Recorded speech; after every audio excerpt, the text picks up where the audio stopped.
1989 एक cricket match हो रहा था इंडिया और पाकिस्तान के बीच में। इंडिया वो मैच हारने वाला था और वो करीब 5वां दिन था टेस्ट मैच का। 5वें दिन उन्हें वो टेस्ट मैच ड्रॉ करवाना था, लेकिन सामने से आपको पता ही वसीम अकरम और वकार यूनिस कितने बड़े बड़े बॉलर जो थे पाकिस्तान के उस समय के, मतलब वो महानतम बॉलर थे उस समय के, उस दशक के। और सबको श्योर हो चुका था कि बस ये इंडिया ये मैच हारने ही वाला था। उस टाइम पे अजरुद्दीन, रवि शास्त्री, श्रीकांत जैसे बड़े बड़े जो बल्लेबाज थे वो आउट होके जा चुके थे। उस समय पर एक 16 साल का लड़का पिच पर आकर खड़ा हो गया वकार यूनिस के सामने। और दोस्तों उस समय जितने भी लोग थे उन्होंने सिर्फ एक ही चीज़ कही थी कि हमने इससे फास्ट पिच आज तक नहीं देखी है। और फिर एक बॉल आई, सीधा उसकी सचिन तेंदुलकर की नाक पे जाके लगी। 150 की स्पीड की वो बॉल थी, पिच पे बाउंसर आई और सीधा सचिन तेंदुलकर की नाक पर जाके लग गई और खून निकलना स्टार्ट हो गया। दोस्तों जो बाउंसर लगी थी उस वजह से ग्लव्स पे, टी शर्ट पे, उसके मुंह पे खून ही खून निकलना स्टार्ट हो गया। उधर से डकआउट से फिजियोथेरेपी भागता हुआ आया और नॉन स्ट्राइक पे नवजोत सिंह सिद्धू थे, वो भी मतलब उनके पास आए। पाकिस्तान के जितने भी थे सारे, जितने बॉलर और जो आप कह सकते हैं कि सारी पूरी टीम ही उनके पास आकर खड़ी हो गई। और फिजियोथेरेपिस्ट ने उसकी नाक पे मतलब रुई रखी और मतलब खून निकले जा रहा था खून को रोकने के लिए। और सिद्धू ने फिर ये चीज़ बोली कि मतलब तुम ना एक काम करो, वापस चले जाओ, मतलब डगआउट में जाकर आप वापस चले जाओ। और सिद्धू ने ये भी बोला कि मतलब जब तक ये पैसा चले भी जाएंगे 1-2 घंटे पर, तुम एक काम करो, तुम डगआउट में चले जाओ, रिटायर्ड हट होकर बैठ जाओ वहाँ पे, 1-2 घंटे बाद वापस आ जाना। या एक काम करो, अगर नहीं रुक रहा है खून तो एक काम करो, तुम हॉस्पिटल चले जाओ।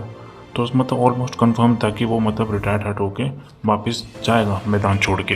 और वो मतलब पिच के ऊपर मतलब ऐसे घुटने पे मतलब बैठ रखा था। लेकिन फिर उसने फिजियोथेरेपिस्ट ने उसे मतलब उठाने की कोशिश करी और ये बोला था कि चलो डकआउट में चलो, मतलब मैं तुम्हारा इलाज करूँगा, चलो वहाँ पे चलो।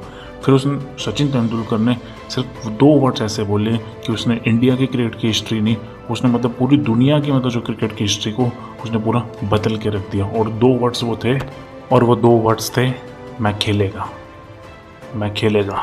मतलब आप इमेजिन करिए कि एक 16 साल का लड़का, मतलब वकार यूनिस आप कह सकते हैं, वसीम अकरम जो उस समय के कह सकते हैं कि महानतम बॉलर, और वो इतनी तेज फेंकते कि बॉल दिखते भी नहीं थी पिच पे।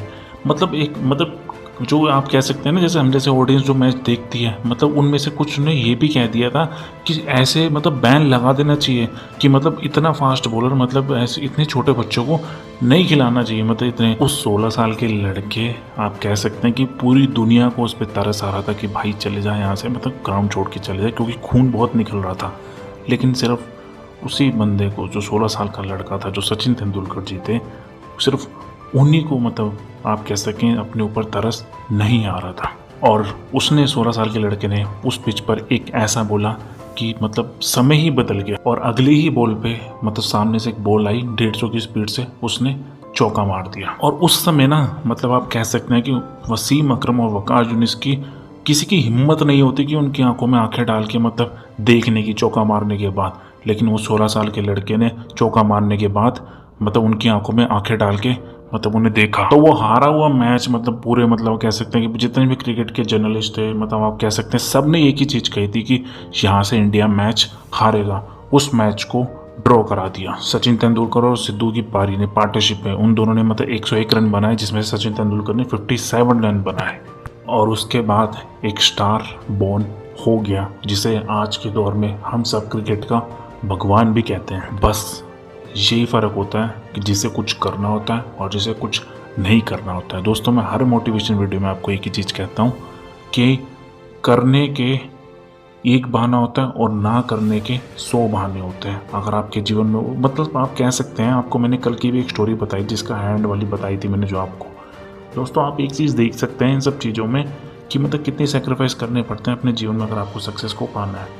दोस्तों अगर वो चाहता 16 साल का लड़का उस दिन अगर अपने मतलब आप कह सकते हैं डगआउट में जाके बैठ जाता, जब आपके भी आसपास 4 लोग होंगे, अगर आपका भी इस तरीके से खून बह रहा होगा, दोस्तों मैं लिखित में दे सकता हूँ कि 100 में से 80 लोग तो होंगे जो मतलब बैठ जाएंगे, जाके खून निकल रहा होगा नाक से, वो अपने घर में जाके मतलब डगआउट में जाके बैठ जाएंगे और मतलब फिर आराम करेंगे। या फिर जब तक ठीक नहीं होता तब तक वो पिच पे ग्राउंड पे नहीं आएंगे और तब भी वो सामना नहीं कर पाएंगे। दोस्तों यही फ़र्क होता है। उस समय आपको पता है कि इंडिया पाकिस्तान का मैच किस चरम सीमा पर उस समय होता था, दोस्तों आपको पता ही होगा।